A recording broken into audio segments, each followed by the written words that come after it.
ప్రేక్షకులకు నమస్కారం. ధర్మ సందేహాల కార్యక్రమానికి స్వాగతం. భారతీయ సంస్కృతి సాంప్రదాయాలలో సనాతన ధర్మం గురించి ప్రత్యేకంగా చెప్పబడింది. మరి అటువంటి ధర్మ మార్గాల గురించి తెలియజేయడమే ఈ కార్యక్రమం యొక్క ప్రధాన ఉద్దేశం. ఈ కార్యక్రమంలో అనేక ధార్మిక విషయాలకు, సందేహాలకు పరిష్కార మార్గాలు చెప్పటం జరుగుతుంది. మన సనాతన ధర్మ నియమాలు మరియు వీటి ఫలితాల గురించి తెలియజేయడానికి మనతో పాటు ఉన్నారు ప్రముఖ ఆధ్యాత్మికవేత్త పూజ్యశ్రీ డాక్టర్ స్వామి శాంతానంద పురోహిత్ గారు, శక్తిపీఠం వ్యవస్థాపకులు. వారిని అడిగి మరిన్ని విషయాలు తెలుసుకుందాం. గురుగారు నమస్కారం. శ్రీమాత్రే నమః.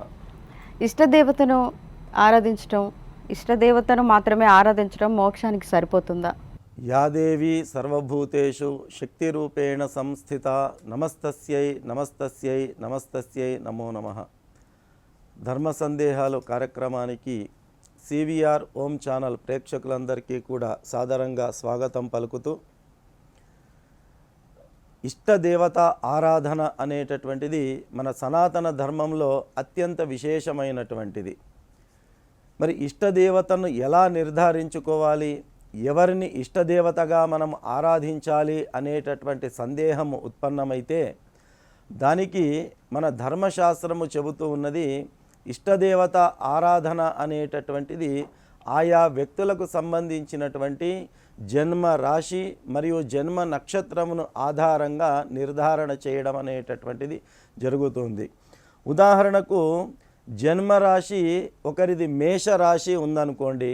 ఈ మేషరాశిని జన్మరాశిగా కలిగినటువంటి వాళ్లకు ఈ రాశికి సంబంధించినటువంటి అధిదేవత ఎవరు అంటే కుజుడు అధిదేవతగా ఉంటాడు. ఆ కుజుడికి అధిదేవత ఎవరు అంటే సుబ్రహ్మణ్య స్వామి.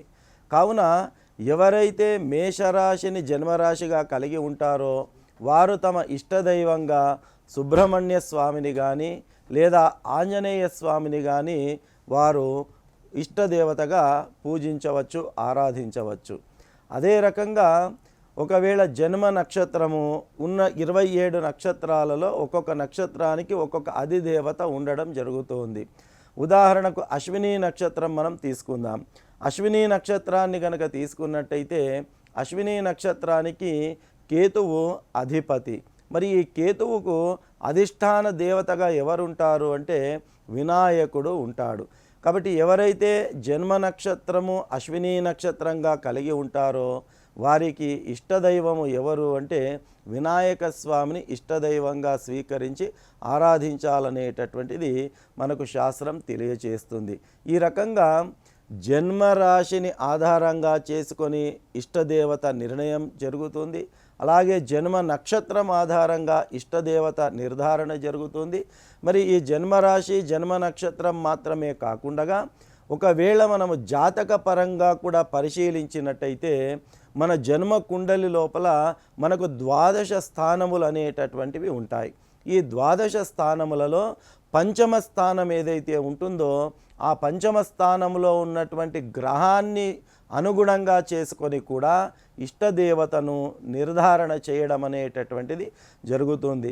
కాబట్టి ఎవరెవరి జన్మజాతకాన్ని అనుసరించి లగ్న కుండలిలో పంచమ స్థానంలో ఏ గ్రహం అయితే ఉంటుందో ఆ గ్రహానికి అనుగుణంగా కూడా ఇష్టదేవతను నిర్ధారణ చేసుకొని ఆరాధించేటటువంటి ఒక పద్ధతిని కూడా మన సనాతన ధర్మంలో మనకు సూచించడం జరిగింది.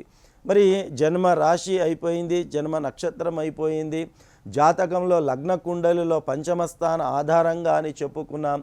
మరి వీటితో పాటు కొందరికి ఫలానా దేవుడు అంటే వాళ్ళ మనసుకు చాలా దగ్గరగా ఉంటుంది, కొందరికి అమ్మవారంటే అత్యంత ప్రీతికరము, కొందరికి మహావిష్ణువు అంటే అత్యంత ప్రీతికరము, కొందరికి ఆంజనేయ స్వామి అంటే అత్యంత ప్రీతికరము. ఈ రకంగా ఒకరొకరికి వారి ఫలానా దేవతను చూసిన వెంబడే వారి మనస్సులో ఒక ప్రశాంతత అనేది కలగడం కానీ లేదా ఆయా దేవతామూర్తి దేవతా విగ్రహం పట్ల ఆకర్షితులు కావడం కానీ జరుగుతుంది. ఏ క్షణములోనైతే ఆ భక్తుడి యొక్క మనస్సు ఏ విగ్రహమూర్తిని చూసి మనస్సు చలిస్తుందో, మనస్సు శాంతంగా అనిపిస్తుందో అటువంటి సందర్భంలో ఆ దేవతను వారు ఇష్టదేవతగా కొలవవచ్చు అని కూడా శాస్త్రంలో మనకు ఒక అవకాశాన్ని కల్పించారు. కాబట్టి ఈ రకంగా జన్మ రాశి, జన్మ నక్షత్రము, జాతకములోని లగ్న కుండలిలో పంచమ స్థానాన్ని అనుసరించి మరియు మన మనస్సుకు దగ్గరగా ఉండేటటువంటి మనకు ఏ దేవతామూర్తిని చూస్తే సంతోషం కలుగుతుందో, ఆనందం కలుగుతుందో, ఒక రకమైనటువంటి నమ్మకం కలుగుతుందో, విశ్వాసము ప్రజ్వలిల్లుతుందో ఆ దేవతామూర్తిని కూడా ఇష్టదేవతగా మనము ఆరాధించవచ్చు అనేటటువంటిది మనకు ధర్మశాస్త్రాలు తెలియచేస్తున్నాయి.